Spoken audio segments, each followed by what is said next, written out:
5 Live Formula One. In the foothills of the Styrian Mountains at Spielberg in Austria, the weekend action of round 11 of the FIA Formula One World Championship is about to begin around a relatively short but challenging up and down circuit. Welcome to our coverage on Radio 5 Sports Extra. My name is Ben Edwards, and with F1 on a track which has seen all sorts of action over the years, I'm delighted to tell you that Rosanna Tennant is keeping a very close eye on everything that's happening in the paddock, in the pits and out on track. Rosanna, how's the build-up been going for the start of this first practice session of the weekend? Oh, Ben, I think everyone is looking forward to this weekend. As you mentioned, the track is nestled in the middle of the Styrian Mountains. I don't think there's a more picturesque place to go racing. And I tell you what, it is a beautiful day, 24 degrees, although it feels a little hotter down here in the pit lane. Quite a lot of clouds, and I am going to keep an eye on the weather because yesterday it went from about 34 degrees to about 21 degrees in the space of a couple of hours. We had hailstones here, Ben, so watch out for the weather over the coming days. But the atmosphere is fantastic. The fans have been flocking in. There's a lot of orange. Now, is that for McLaren or is that for Max Verstappen, the king of the Red Bull Ring? I tell you what, it's Dutch fans. The Dutch army are out in force and they are ready to see some action. But I tell you what, so many things to talk about coming into this weekend. There's going to be lots to get through in this FP1 session. I totally agree. Yeah, there's lots to talk about. This has been an amazing track for Max over the years. There's no doubt about it. Also joining me in the commentary box, a racer with plenty of experience of the Red Bull Ring, Alice Powell, and F1 correspondent for the BBC Sport, Andrew Benson. Alice, W Series was always pretty big here in Austria, and you raced plenty of times. It is a great track to race on, isn't it? It is, and actually one of my favourite, and you're probably thinking, well, why? There's only 10 corners, but it's for a junior category when overtaking is difficult in Formula One, but when you don't have the aids of DRS in push to pass when I was racing around here, it was fantastic. It's really important to nail those braking zones. There's long straights, so you can use that toe massively to your effect, and certainly in qualifying and making sure that you've got that vital space. And it is, bizarrely, as I said, a favourite for not only for fans but certainly for drivers as well. So it's quite a different circuit, and it's not severe in lateral load on the tyres. The deck is mainly thermal due to the hard braking and acceleration, so that's a different challenge that we've seen at plenty of the other circuits. Absolutely. Let's bring Andrew in as well. Andrew, obviously we're going into a round that is just coming up to the halfway stage of the championship now, because next week at Silverstone will be the halfway point. The championship, of course, battling up, particularly between Piastri and Norris for McLaren, and that little incident, not very little incident, the incident that happened at the last race between them, still being talked about quite a lot.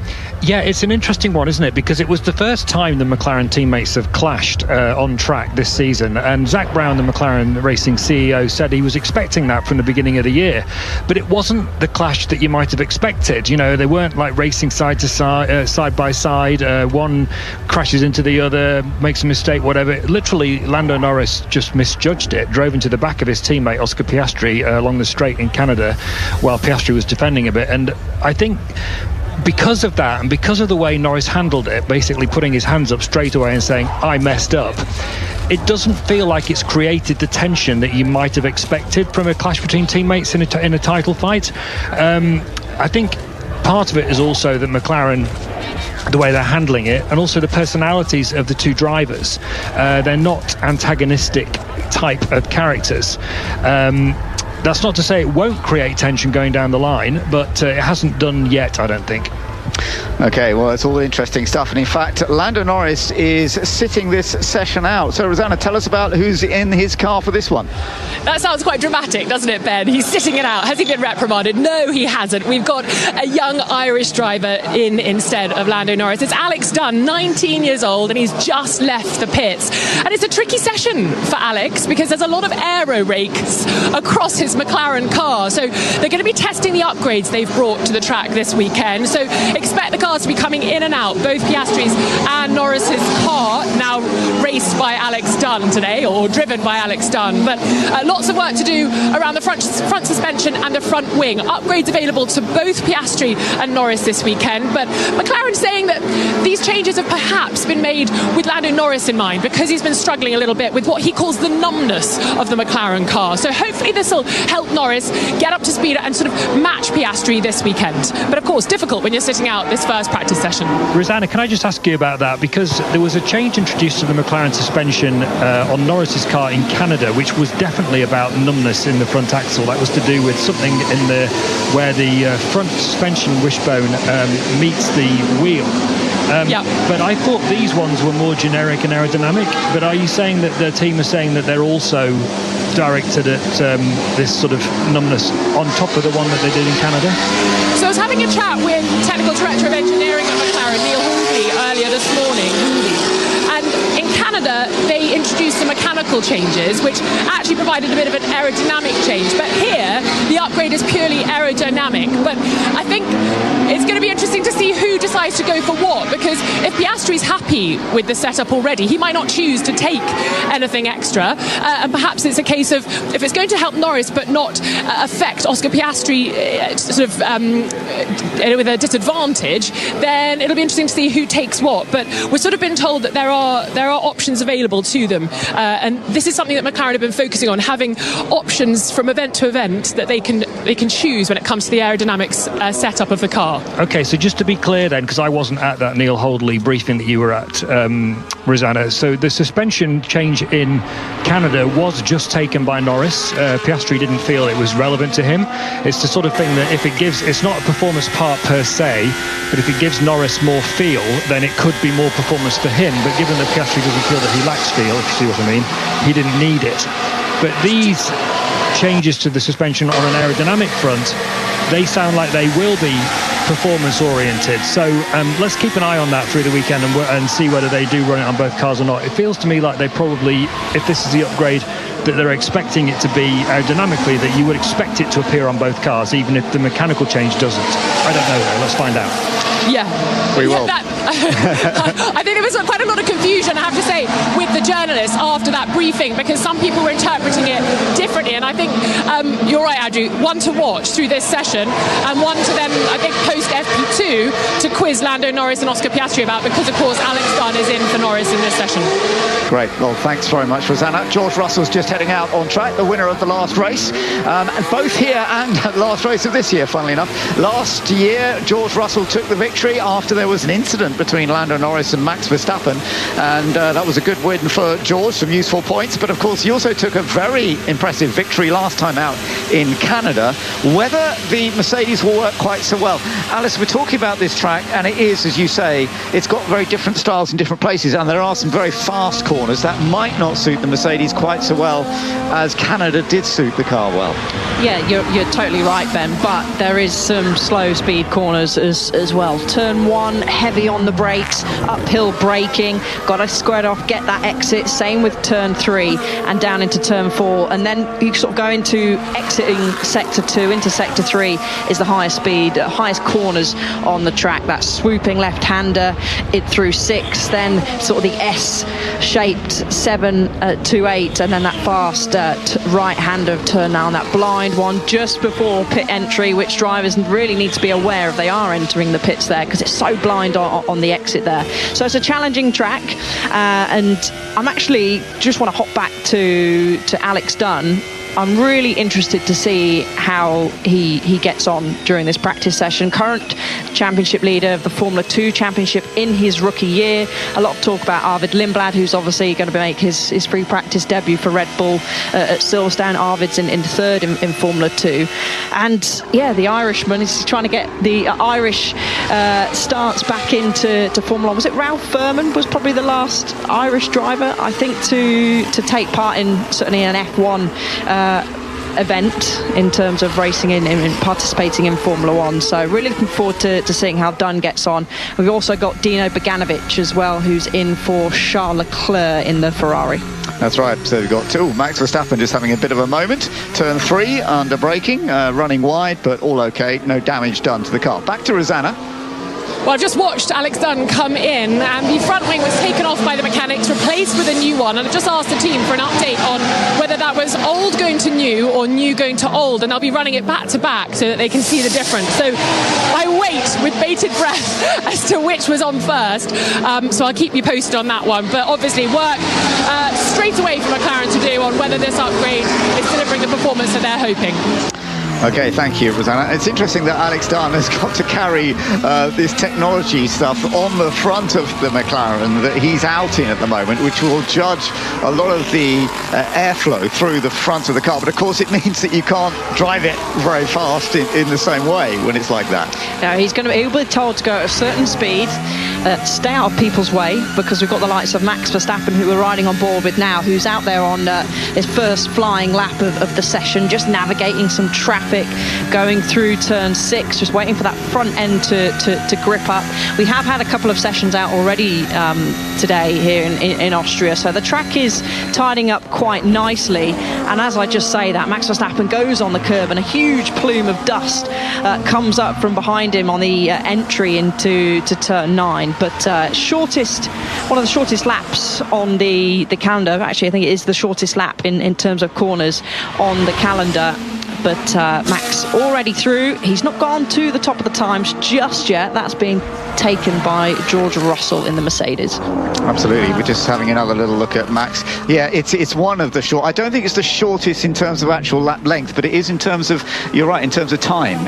We get the shortest lap time of the season. Last year, it was Max Verstappen who took pole by quite a margin, actually. Normally, it's incredibly close here between, well, even the top 20, I think, could be incredibly close. The all-time qualifying record actually goes back to 2020 when it was a 102.9 Valtteri Bottas. But last year he did a very good job at a 104, 1 minute 04, and he was, as I said, 0.4 of a second faster than anybody else that day. But that is very unusual. I think when we go into qualifying, we could see differences very tiny.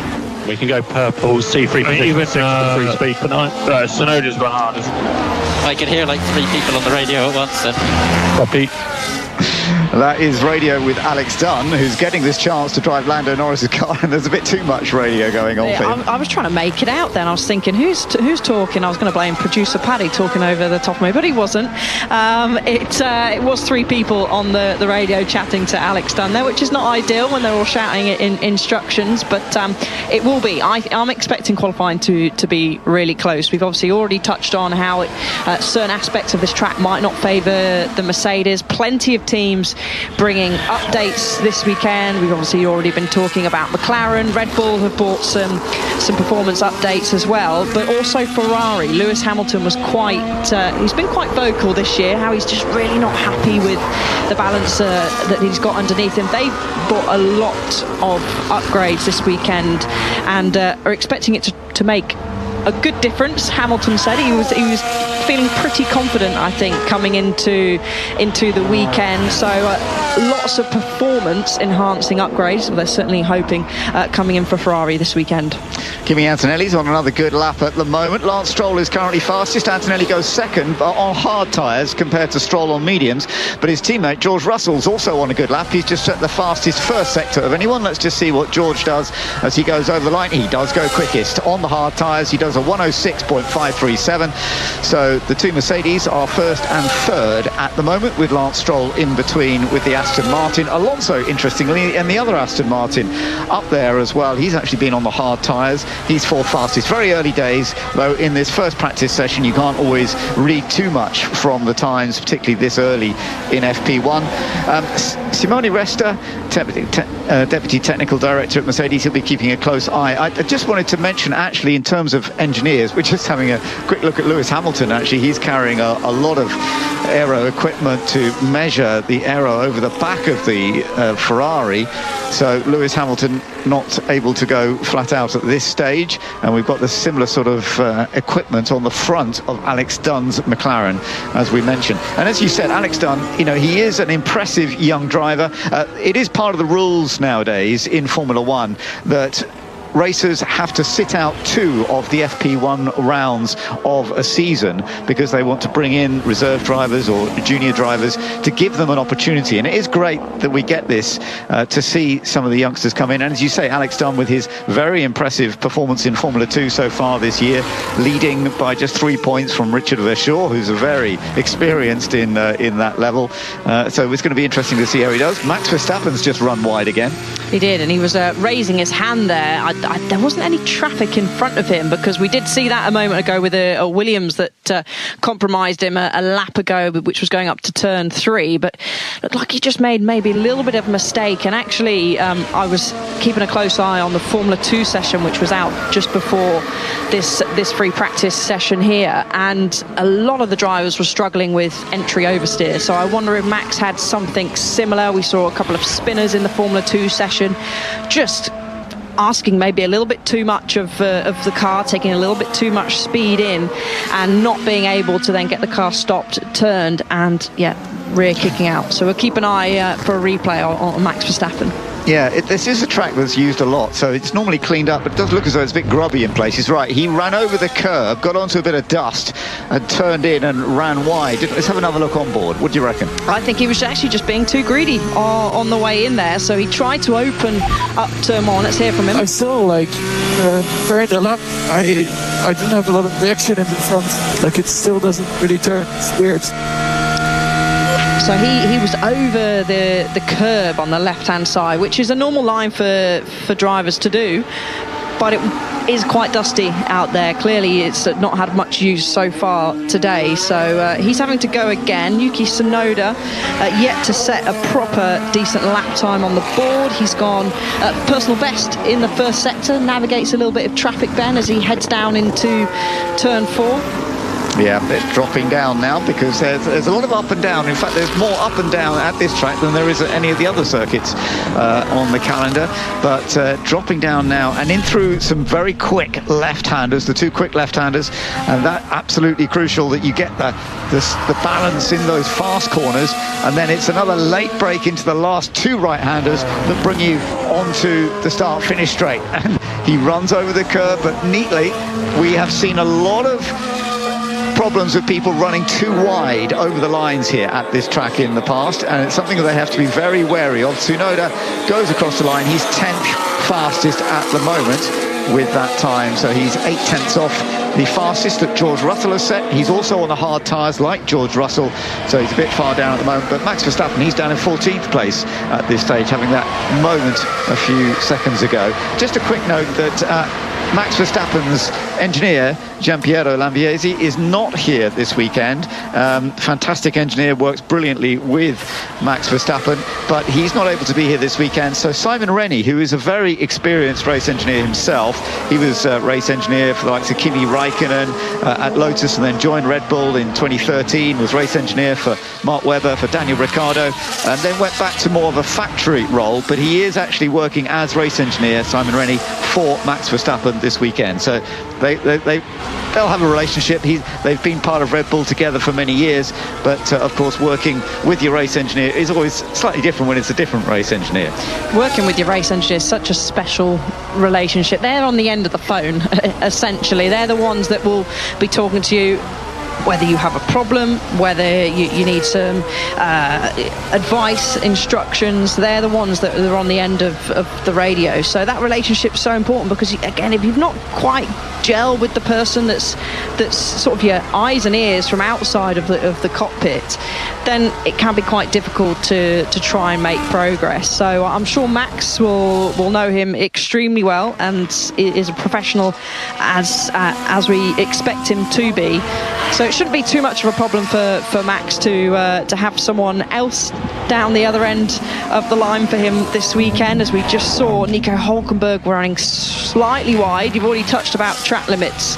Ben, they have made those white lines a lot larger, so it's easier for us to pick up track limits, but we have seen plenty of track limits, haven't we, across the years here? Yeah, well, Hulkenberg's always gone well here. He's had a couple of sixth places here in the past, 2 years rather split apart. He's been in Formula One for many years, of course, and he finished sixth here in both 2015 and 2024, and of course he had an important result last time out in Canada when he finished in 8th place for the Sauber team.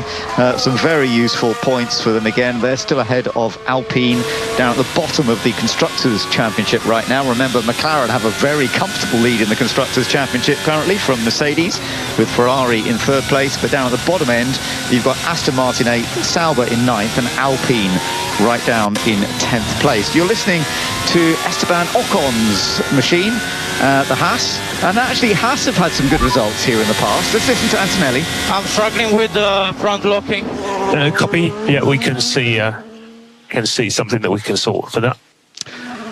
Locking brakes, and that's what Antonelli was talking about there, Alice. And of course, as we were saying earlier, this track is very much about late braking. You know, it's one of the big things you've got to get right here, is being able to brake at the absolute last moment. That's how you can gain time around this lap. It certainly can, and a lot of the heavy braking zones are uphill. So certainly going up into turn 1, then going up to turn 3, and if anyone ever gets to go to this incredible, beautiful circuit, it's so steep heading up into turn 3. It takes a bit of effort to run up there, that's for sure, but almost lures you into a false sense of security, because you think, well, I'm braking uphill, so I can brake a little bit later, but you can't. And also the wind can play a massive part here as well. We've got that really long run from 1 to 3, and yeah, if you happen to pick up a toe or get that gust of wind in the right direction aiding you down the straight, it can then massively put you off for your braking. Yeah, that's a very good point. Rosanna, I gather you're near Ferrari now. I've just been watching Lewis Hamilton's side of the garage remove the aerorakes that were on his Ferrari. Hamilton's now left the pits, but yesterday when he was asked about the upgrades that the team have brought to the track, he said don't expect much to change, and he was keen to point out that as we have a little bit of an excursion on track for Sonoda. Want to talk that through, Ben? Yeah, he's just run wide at turn 3, braked a bit too late. That's pretty standard, isn't it? We've seen that plenty of times in the past. He's rejoined, okay. Yeah, so back down here in the pit lane, a little bit quieter than what's going on out on track. But Lewis Hamilton very keen to point out that he's more focused on the changes going on in the background, putting the foundations in place for them to have a good 2026. So that's the mindset of the 7-time world champion. Aero rakes off now, so it'll be interesting to hear how the upgrades have felt for him and for Dino Beganovic, obviously on the other side of the garage, with Charles Leclerc sitting out this session, as we mentioned. And Leclerc yesterday said, actually, I don't mind missing this FP1 session because the team are going to be running laps, looking at the upgrade, coming in and coming out. So he doesn't feel like he's going to miss out too badly by sitting out of FP1. And I've had a message back from McLaren. It was the old wing that Alex Dunn ran first at McLaren, sitting in for Lando Norris in this session, and then he switched to the new wing. So hopefully, Andrew, you'll be able to work out whether it is giving them that performance advantage they were hoping it might coming into this weekend. Well, I'm sure they'll be getting a lot of information out of it, so we shall see how that goes. Lewis Hamilton on track at the moment, and finishing 6th last time out in Canada. We're just watching his sectors. That little moment that we saw for Tsunoda a moment ago, Alice, it was another lock-up, funnily enough. We've been talking about locking brakes, and that's what he did. Yeah, exactly. They're all struggling a little bit, and track temperatures, they're fairly warm, 42 degrees. The air temperature is 24 degrees. But with those long straights as well, the brakes can start to lose temperature, front tyres start to lose temperature. So again, that can make it tricky into braking as a crosswind going into turn 3, which is where he had the lockup. So that wouldn't have affected his lockup massively. But it's just finding the limits. Track will evolve quite a bit. Lewis Hamilton is just about to pop up the order, I expect, with this lap. Only up into 17th at the moment on the medium tyre. Yeah, that's surprising. He's had 2 wins here in the past. It's not been one of the tracks that he's dominated in quite the same way as he has others over the years. He's had 3 pole positions here, 6 podiums in total. And let's just see how Ferrari get on with these modifications they've made. By the way, Russell is still fastest at this point. He's done a good job. But Kimi Antonelli, his teammate, second fastest. So it's Mercedes 1-2 at the moment. There we were saying that Canada might have suited them better, but they're doing very well here at this stage. Ollie Behrman's just run a bit wide up at turn 1, running over the curve as well, just on the entry, a little bit like Max Verstappen actually. It was almost the same line that he took. He ran a bit wide on the entry. It's dusty out there, had no grip to turn in. Later on in the weekend, I'm sure they can get away with using it, but at the moment it's not working for any of them. But as you said, Ben, it's George Russell and Antonelli that heading the times at the moment. They've been out on the hard tyre. Verstappen then is 3.5 tenths back from George Russell on the medium tyre. And then Pierre Gasly, as we hear from Hamilton. Everything okay? Got an issue with the gearbox. Yeah, that must have been something that had already been talked about, because they've told him to slow down perhaps and come in. He is going quite slowly and he is heading into the pit. So Lewis Hamilton, they may have a bit of a technical problem there with the gearbox that they were talking about, and he is now coming back into the pits. Just talking about the tyres, by the way, for example, we've got the C3, C4, C5. We don't have that new super soft tyre, the C6 tyre, that has been causing a few little difficult decisions to be made at some of the previous races, but it's not here this weekend. Yes, I think many of them will be relieved it's maybe not here this weekend. They get 8 sets of the C5, which is going to be the softest compound of tyre for this weekend. 3 sets of medium, 2 sets of hard tyre, as Hamilton's pit wall look back. A couple of shakes of the head. That's a bit concerning for Hamilton with just 40 minutes of the session remaining, and he's already back in. Visor down. A little shake of the head I saw as well when he was being wheeled back in. So not ideal start for Ferrari so far. No, not ideal just yet. We shall see how that develops over the rest of this session. There are just under 40 minutes to go in what is free practice 1. And by the way, there's no sprint race here this weekend. They have run the sprint format here in Austria a few times in recent years, but this weekend it's a very standard run. They'll be doing first practice, second practice later on today, third practice Saturday morning, and then qualifying Saturday afternoon. Yeah, the last 4 Grand Prix have been the sprint round here, so it's strange being in Austria and not having a sprint weekend, as Carlos Sainz, he's down in 5th place at the moment. He's on a medium tyre, but he's just gone faster than anybody in that middle sector. Riding on board with him now, he's going to sweep through the ever fast turn 9, down 1 gear, using all the track up to the gravel, and then out through turn 10. Crosses the line and goes all the way up to the top of the times, just over 1/10 of a second faster than George Russell. Yeah, that's a good effort by Carlos Sainz and for Williams, and let's see how they manage to get on with everything this weekend with Alex Albon as well. Alex currently a little bit further down the order. He's in 11th place. Let's go back to Rosanna. Just watching the Lewis Hamilton side of the garage down at Ferrari, and the mechanics, once they'd pushed him back in, as Alice mentioned, a little shake of the head, they took the tyres off as they would normally do, and then the mechanics went straight to work at the back of the car, taking the engine cover off. They pull off the masking tape, as it were, that helps sort of increase the aerodynamic properties of the car rather than actually taping the thing together. So that came off, they pulled that all off, and now they're unscrewing the engine cover. So getting to work straight away to try and fix whatever problem is hampering the Ferrari with the gearbox. So a bit of tinkering starting already. A few mechanics there on their knees peering into the back of the Ferrari. Okay, well, let's hope they can get it sorted out quickly and send him back out. Meanwhile, we've just seen Alex Albon running a touch wide, haven't we, Alice? Again, using that curb on the entry into 9. We've seen a couple of people do that already. Hulkenberg was one of them. So clearly these curbs that they all thought were going to be easy to use, comparing them to last year, clearly not, as he trundles down the pit lane. Let's see if he actually goes into his pit box. If you remember back at the Canadian Grand Prix a couple of weekends ago, he drove past them during one of the free practice sessions and was like, oh yeah, sorry guys, and then it was another lap to go back in. But only one driver is yet to set a time at the moment, and that is Alex Dunn. He's got all his aero rakes off the car now. The mechanics are just making final bits of adjustment to that front wing. A little bit of aero tape going on the front there just to make sure everything's kept nice and smooth and clean in place. But the tyres looks like they're being bolted on now, so we should see him emerge from the garage very shortly. Well, I look forward to that, see how he gets on the proper run in the McLaren as opposed to a sort of proper testing session that he had to do earlier on. And of course we've got various rookies who've raced here in Austria in Formula 3, in Formula 2, but as they were saying yesterday in the press conference, really, it's always different when you're in a Formula 1 car. The speed of a Formula 1 car around here compared to the other cars that they've raced, of course, is massive.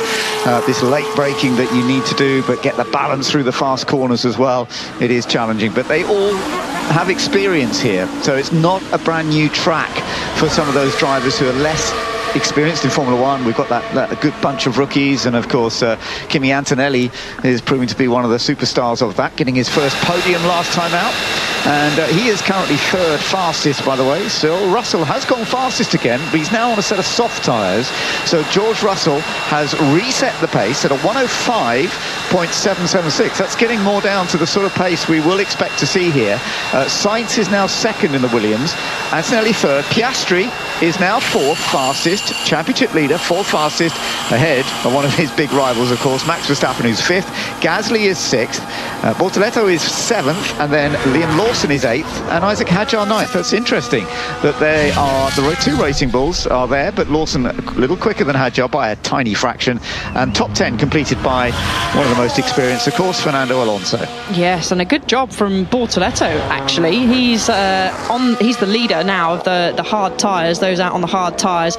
So Antonelli kicks up a bit of gravel on the exit of turn 9, and same again on the exit of turn 10. He's on the soft tyre, doesn't really make any improvement. He improves his lap time but not position, so he's 3.5 tenths off his teammate, both on the same tyre. But Bortoletto, good job. He won the feature race here in Formula 2 last year.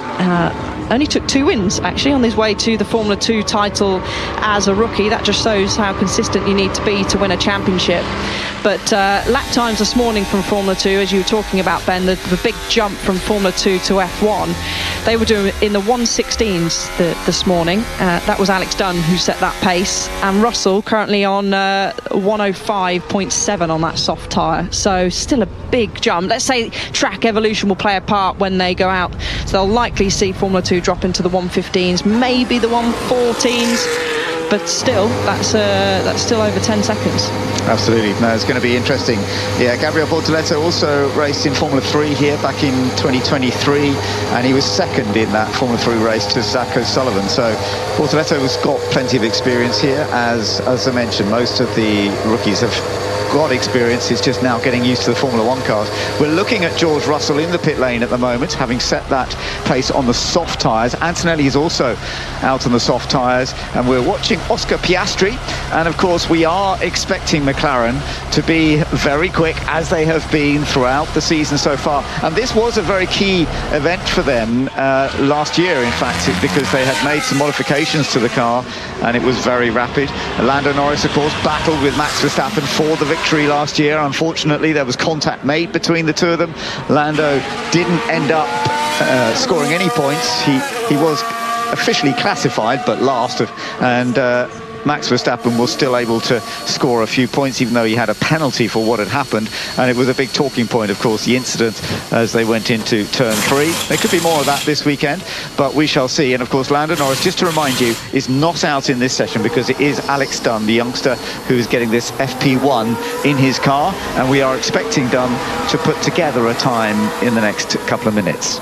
Yeah, Piastri's still sort of circulating very consistently. He's not setting any personal bests at the moment, but he's solidly doing 106.3s over and over again. He's on a fairly similar lap time at the moment, but now we can hear the sound of Alex Dunn, who just has a little bit of a twitch as he goes up into turn 3. He has set a personal best, but he will do because he's not set a lap time yet. Down on the brakes into turn 4, hooking it on that inside curve as it hooks you round, using all the road on the exit. Very narrow exits here in terms of curb, so, and as they should be, old school track, that if you do make a mistake, you're off through the gravel. Yeah. And he heads through sector 2 and up into sector 3 now, and it's looking, he might move up a place or two, but he's not setting the world on fire at the moment. But of course it's only his first proper run during this session. Absolutely, so he's just got to get the feel for the car now. He's on the hard tyres as well. Let's just see where this puts him, because it's the first proper flying lap he does, and he is last at this stage, but that's totally understandable, and Alex Dunn will pick it up just a little bit more as we continue. The Ferrari driver Dino Beganovic, who is standing in for Charles Leclerc for this particular session. Beganovic from Sweden, he's 21 years old. He's currentally 10th in Formula 2 at the moment, even though he has gone well in Formula 2 last year. Just towards the end of the season, he did a few of the Formula 2 races. Just looking back at Alex Dunn, he had a bit of a slide, didn't he, into turn 3, bit of oversteer mid-corner. He did. He's still circulating though, he's setting more personal bests.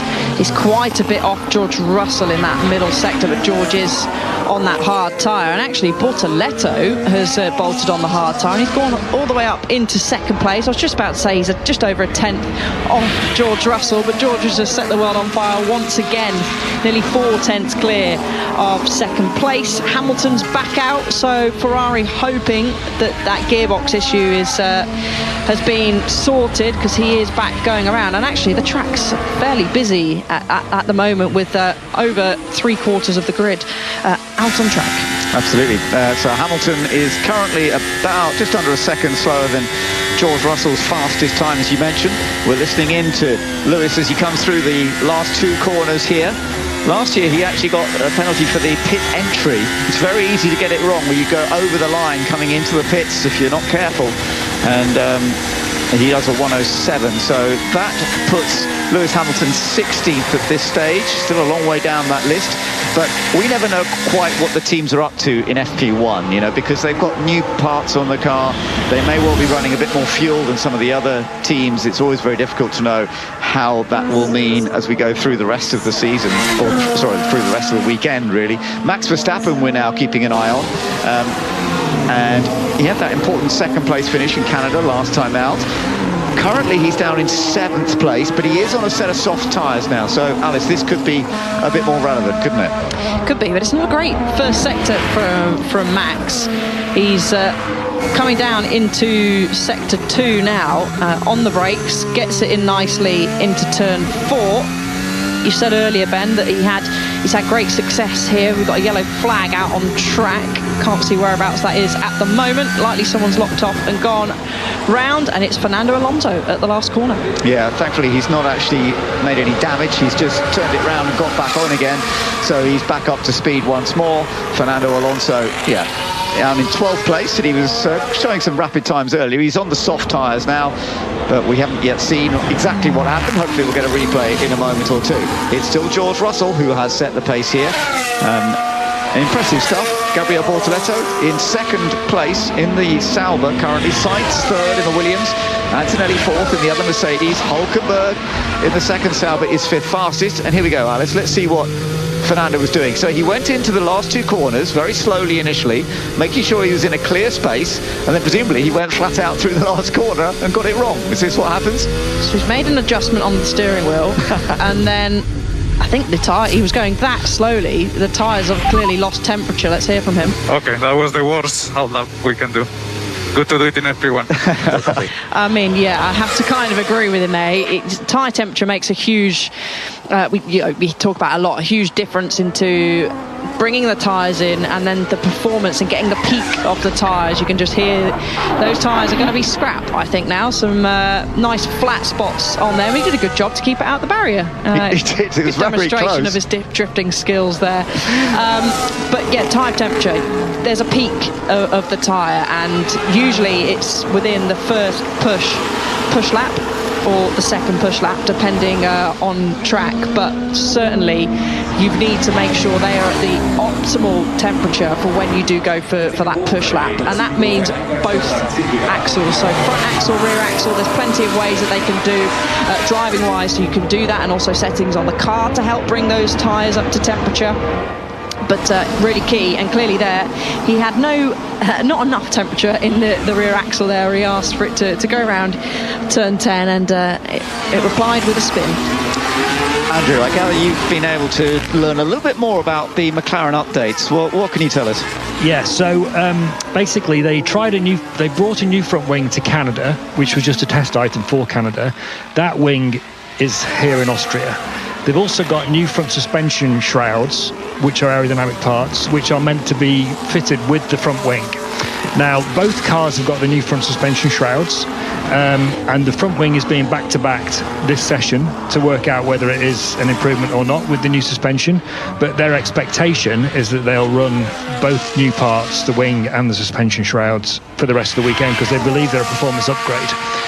So that's aerodynamic performance. Then there's this issue with suspension geometry, which I was talking about before, which is the sort of where the top wishbone meets the wheel, and that's the one that they introduced in Canada for Lando Norris, or not for Lando Norris. It's available to both drivers, but it was aimed at improving feel on the front axle, which is something that Norris in particular has been complaining about lacking. He's carried on with that geometry change in Austria this weekend. Piastri has preferred to stick with the old setup because he didn't feel that the new one was any better. And that geometry is not a performance part per se, in the sense that, the numbers, it doesn't say it's faster. But if one driver feels it gives him a better way of anticipating what the car's going to do, because race driving, as Alice and you both know well, Ben, is about anticipation. It's not about reaction mainly, although you do have to react, of course, too. It's about trusting what the car's going to do, how it behaves. If it gives Norris more of that trust, then of course it becomes a performance part for him as a consequence of that. In addition to that, they've also got a rear suspension upgrade as well this weekend. So hopefully that's a bit clearer now. Okay, and it's interesting because we're listening in and watching, we're keeping an eye on Oscar Piastri right now, who is on a set of soft tyres and is challenging the pace that has been set by George Russell. He's a fraction off the 105.542 that Russell has set for the fastest lap. Pierre Gasly's done a good job. He's gone second fastest, which is a bit of a surprise. We're seeing some of the cars are lower down normally, and Piastri does go second, so he's 0.155 off that pace that George Russell has done. So Piastri into second place. The other McLaren, of course, is still the Alex Dunn, who's in that car at the moment. He has now moved up the order quite well. He's up into, it's 14th now. It was 13th a moment ago, but there have been some other improvements. And we're just having a little look here at Oscar Piastri, Alice. So he's got the Floviz paint all down the right-hand side of his car. He's running all the way up to the sausage curb, the yellow sausage curb on the exit there, keeping it nicely within track limits. And we're getting some slow-mos. You can just see the beauty of these Formula One cars. Yeah. As you can see him sparking, and so that looks like the exit of turn 9 to me, going down into turn 10. And of course that Floviz is there so that they can see whether the airflow is doing what they expect it to do with these new parts on the car. Yeah, good point. Now, Franco Colapinto, we're keeping an eye on right now in the other of the Alpines. We've seen Gasly put in a good lap so far, third fastest. Colapinto a bit off that. He's down in 13th position. He finished second in the second F2 race here last year, from qualifying in 4th place. So he knows this track well. Fastest final sector by Verstappen has put him in 2nd place, and by just 0.065. Now that difference of 0.065, that's more what I'm expecting to see. Much closer lap times when we actually get into the latter stages in qualifying.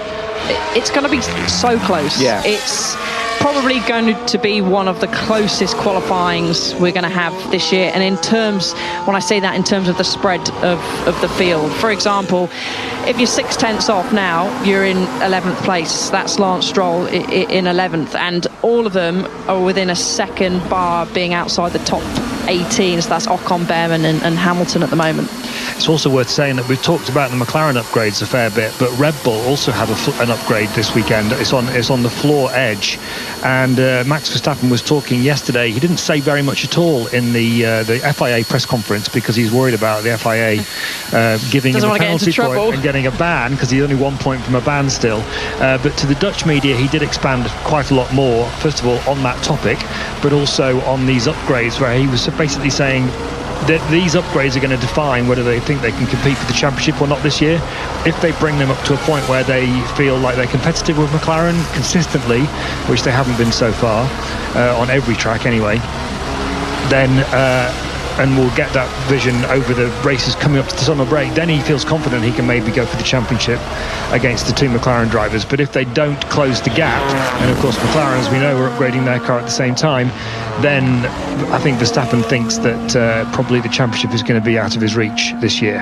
So it's quite important whether these upgrades work in the way Red Bull want them. But we won't know specifically just this weekend, because obviously Austria is one kind of circuit, then Silverstone next weekend is a different kind of circuit, then the Hungaroring, well, actually it's Belgium next, isn't it? And then the Hungaroring. They're all 4 quite different kinds of circuits. So across those 4 races we'll get an idea of whether the Red Bull can consistently compete with the McLaren or not. And are you good at translating Dutch? What did he say about the upgrades? I do not speak Dutch, any Dutch whatsoever, but fortunately there are plenty of Dutch journalists in the paddock who do, and then translate it into English for the rest of us.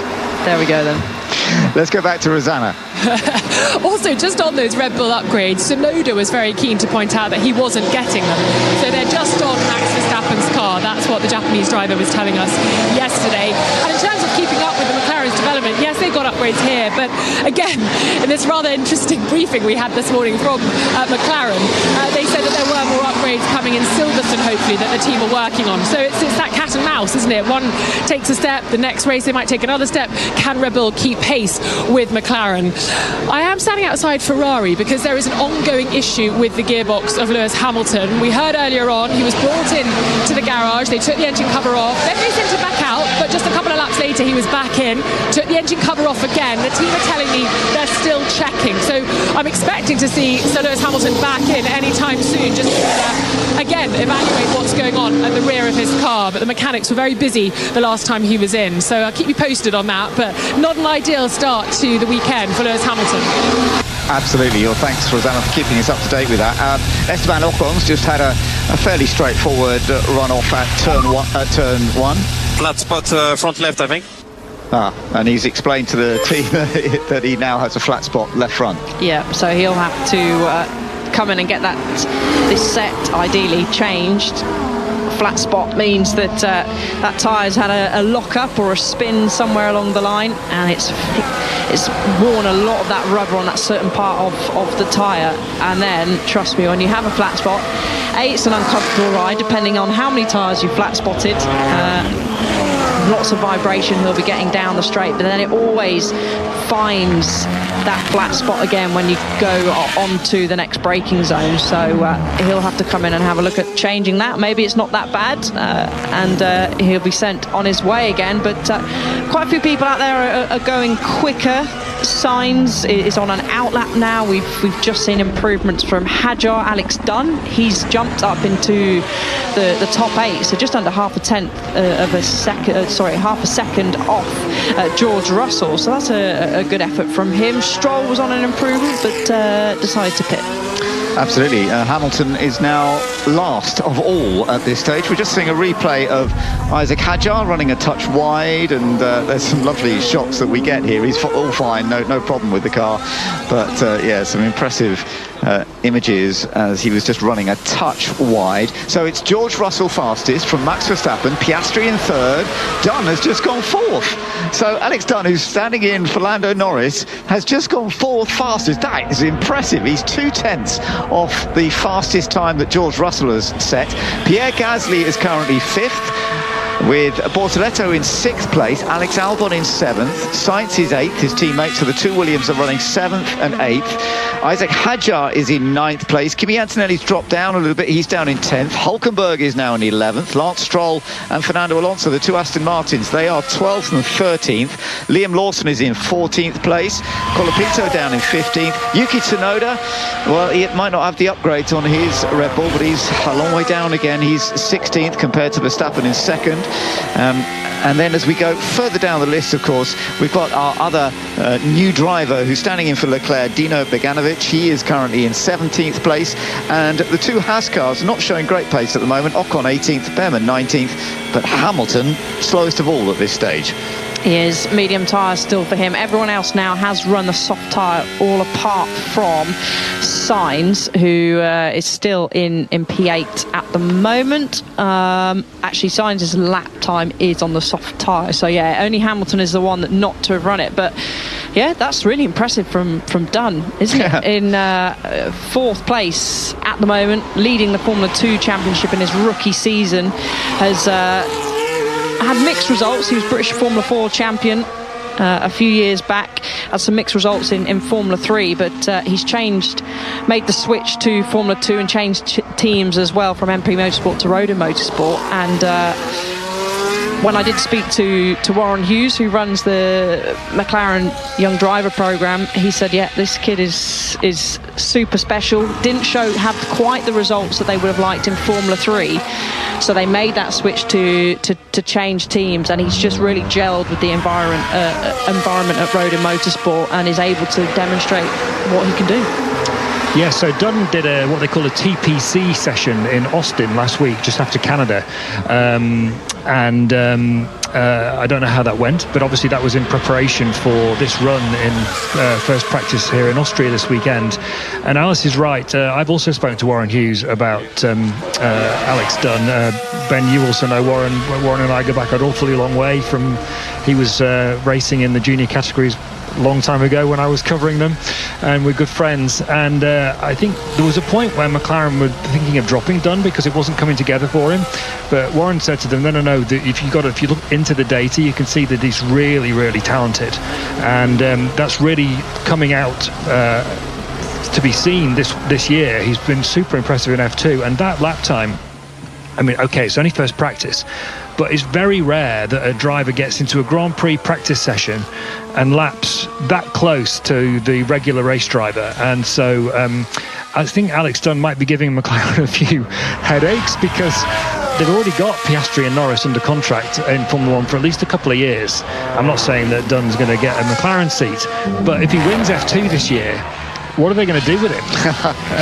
There aren't that many Formula 1 seats. But they would, with this sort of potential, he's the sort of guy that you might want to get into Formula 1 as soon as possible, because the longer you leave the drivers out of Formula 1, the harder it gets to get them back into F1. They've got an IndyCar team, of course. They're about to close their Formula E team. They've got a World Endurance program, but again, you don't want drivers going off to World Endurance if you see their trajectory going to be Formula 1, which I think perhaps 6-8 months ago they didn't see on Alex Dunn's trajectory, but with this sort of performance they absolutely will. Yeah, that's really interesting, and we'll keep an eye on Alex Dunn, the 19-year-old Irishman who's doing a great job so far. Let's go back to Rosanna. Still working on Lewis Hamilton's car, Ben. They've had the engine cover off again. It's just rinse, repeat. And my goodness me, this is going to be upsetting the rhythm for Lewis Hamilton, trying to get into some sort of momentum across the weekend. But when it's so stop-start in FP1, that can really upset a driver's progress through a weekend, I think. Absolutely right, I agree with that. And this is really tough for Lewis Hamilton, as you say, seeing him in the pits, down in the slowest position so far in this first practice session. Are they going to be able to get it sorted out? Let's hope they can get him out on the soft tyres. Meanwhile, it's still George Russell, the man who won here last year, the man who won Canada last time out, and showing great pace so far. But Verstappen is second, Piastri third, and then Alex Dunn, the youngster, getting this one-off event in FP1, and we shall see how that all goes. Gasly still in 5th place. George Russell, of course, interesting times for him in Formula One at this stage, because he doesn't actually have a contract for Mercedes going forward, but that is something that is being talked about a little bit at the moment. Yeah, he spoke to the media at the weekend, didn't he? And dropped hints. I mean, we've all known for a while that he's, not say out of contract, but he hasn't got one for next year, and there's plenty of rumours circulating as just a bit of a slow pit stop there from Liam Lawson, who's bolted on a used set of medium tyres, but plenty of talk floating around with Mercedes interested in Max Verstappen. Who would they swap in? Would they take him over? Who knows, but Andrew might know a little bit more. Well, the interesting thing is that these comments from Russell came out yesterday from an interview with Sky that I don't think they've actually broadcast yet, but they have put on their website, and the Newswires have picked them up. And he's basically, Russell, saying it's only normal that conversations with the likes of Verstappen are ongoing. Now, on one level, this isn't news in the sense that it was always known coming into this year that A, Russell was out of contract, and B, Verstappen might potentially be looking elsewhere away from Red Bull. But for Russell to say it quite so starkly in an interview like that is what's so interesting about it, because it suggests that he's feeling the pressure, that his conversations with Toto Wolff, the team principal of Mercedes, are not going as quickly as he would like. Now, Wolff said in Canada that we will get there about Russell, but if he succeeded in signing Verstappen, it's hard to see Verstappen and Russell being teammates, because they're not exactly best mates. As we know, there's been a series of flashpoints over the last little while, most recently in Spain when Verstappen actually hit Russell's car in the Spanish Grand Prix in the closing stages, when it all got a bit harem-scarum. And Verstappen's under contract to Red Bull till the end of 2028 in theory, but I know that his camp think that they can get out of that contract if they want to.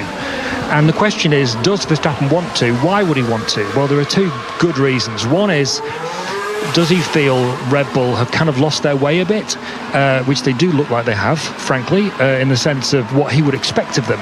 He believes he's the best driver in the world. He thinks, and I think most people also believe that. So he thinks, if I'm not winning races, then my car's not good enough. And that's Verstappen's mindset I'm relaying there. And of course, since the middle of last year, Red Bull have fallen off that his Russell's radio, ironically. Small raindrops.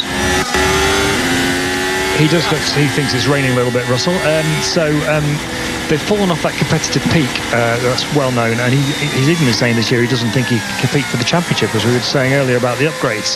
And the second reason, that's of course in the context of Adrian Newey leaving Red Bull, Jonathan Wheatley leaving Red Bull, and also they're going to lose Will Courtney, who's the head of strategy, to McLaren, although Christian Horner's holding him to his contract at the moment. And the second issue is what's happening next year with the new regulations.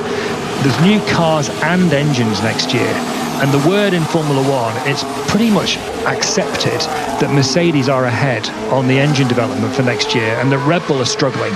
Now, of course, that may end up not being true, but in 2013, before the big engine regulation changed in 2014, everybody thought the same thing about Mercedes, and that did end up being true. And so everybody thinks it's also true this year. So Mercedes, in Verstappen's mind, might be a much better competitive proposition for him next year than Red Bull.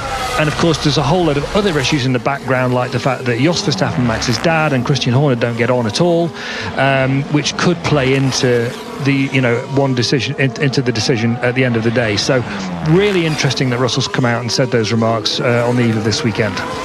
Andrew, I would never normally claim fame, but that interview was actually with me, with George Russell. Sky, I'm sure, have spoken to George about his future as well this weekend, but Lawrence Barretto from F1 had asked George what he had to do to get a contract off the back of obviously the win in Canada and some good performances, and he said, you're talking to the wrong person, but obviously having pen on paper would help.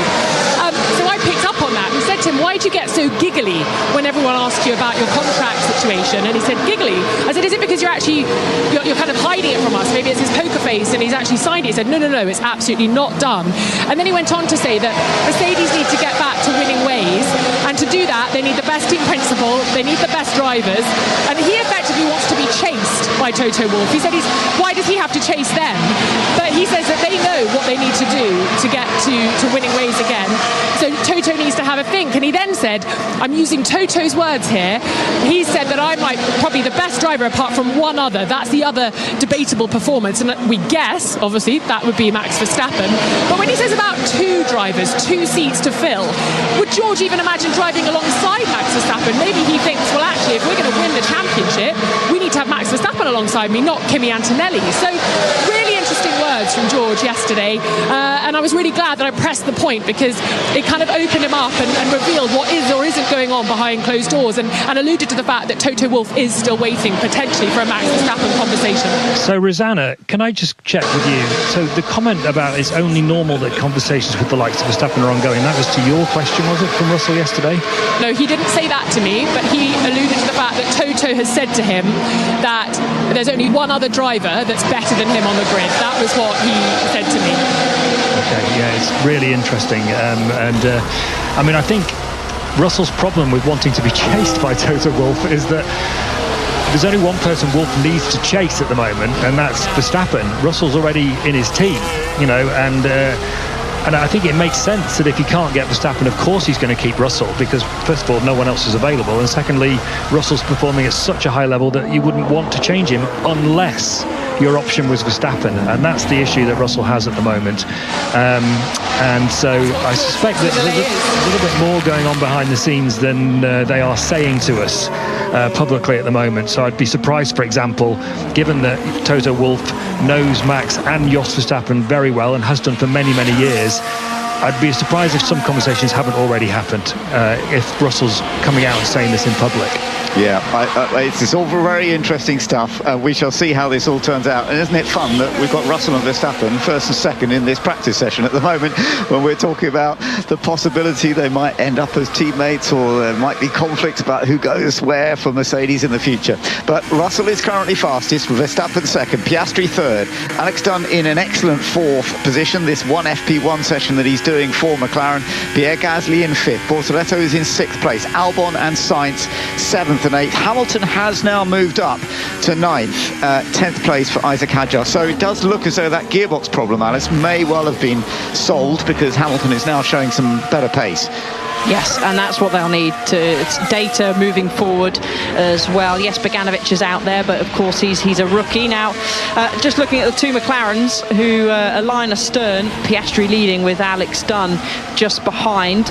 So gathering more data from them. There's just over 5 minutes, 10, 9, 8 seconds of the session remaining. And it's fairly busy out on track. It's only Hamilton that's in the pits at the moment, so plenty of data gathering from the drivers out there, as we hear from Antonelli. Man, this traffic. Yeah, copy Kimi. So it's a short track, so gaps are small. And that's actually a good point, because qualifying Q1, when you've got all 20 cars out there, I have seen it in the past here, rapid drivers in good cars missing out on getting into Q2 simply because they weren't in the right place at the right time. Yes, and it's stressful. That is a stressful part of qualifying. You need to have the space. It's all right trying to maybe grab a toe down the main straight, then to turn 3. But it's all that bunching up down at turn 9 and turn 10, which the stewards will look to definitely clamp down on. And it is super busy out there at the moment. Antonelli really struggling. But yeah, we also saw it at Canada, didn't we? Yeah. That, Carlos Sainz with Isaac Hadjar floating in the road, and he was then eliminated from Q1. I expect we will see it. Who it will be, who knows, but I expect we will probably have a shock, and it'll be down to a little bit of traffic. We're just looking at an onboard with Fernando Alonso from a moment ago. He was catching up one of the Alpines into turn 1. Maybe there was some frustration for him, I don't know. He was then getting a slipstream as they came down towards turn 3, down the inside, side by side, and went past, but it all looked fairly straightforward. It did. A bit of racing practice going on there. I thought that Gasly was going to try it around the outside, because he was alongside him going into the apex of that corner, and probably Fernando was thinking, come on, this is only practice, but they're all trying to jostle for position out there. But it's going to be down to the teams as well to send them out at the right time. also they have the GPS tracker on these cars, so on the pit wall they'll be able to see who's around them, how many seconds a driver is behind or in front. They've got the sectors to alert who's on a push lap, who's not on a push lap. So, of course, it's down to the driver to keep an eye on their mirrors and try and find themselves a little bit of space. But I think the pit wall and the team play a huge part in helping the drivers with that. It's interesting that Lance Stroll is all of 100th of a second faster than his teammate Fernando Alonso. Just bear in mind that it's 22 Grand Prix since he's out-qualified Fernando Alonso. Alonso has been the dominant force, but this isn't qualifying, of course, and it will matter when they get into actual qualifying Saturday afternoon.